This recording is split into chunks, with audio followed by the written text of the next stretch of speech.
Hello everybody and welcome to Kids at 34 Degrees South, and a special welcome to all the kids in the studio today.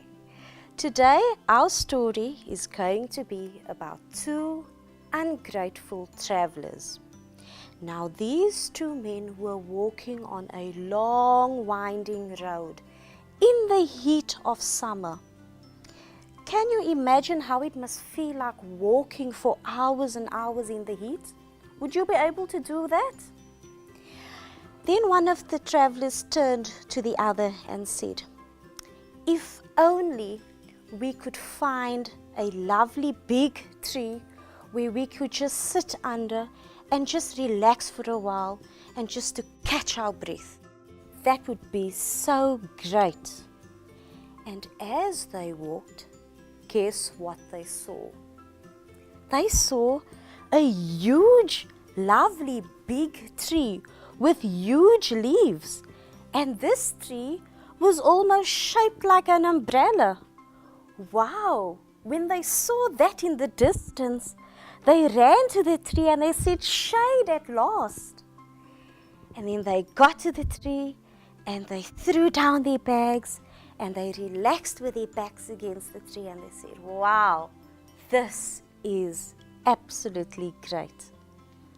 Then the one traveler said to the other, "This is such a big tree, but look at it. Such a stupid tree. It doesn't even bear any fruits." And the other one looked at him and says, "Yeah, I couldn't agree with you more. It would be so nice if we could have some juicy fruits from this tree, but look at it, just standing here in the middle of nowhere." And as they sat, the tree gave a big shake and all its leaves fell off. And suddenly the men stood up and they looked at this tree and they were shocked at what had happened. And then the tree said to them, "You two ungrateful men, you were walking all this time hoping to find this lovely tree. And now that you found the tree and you were happy for that, you weren't happy about the fact that I weren't bearing any fruits. Get up and get away from here." The two men looked at each other, picked up their bags, and slowly walked away.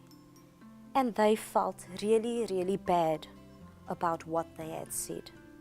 Now you know what, boys and girls? This story kind of reminds us about ourselves sometimes, doesn't it? We have so many things to be grateful for.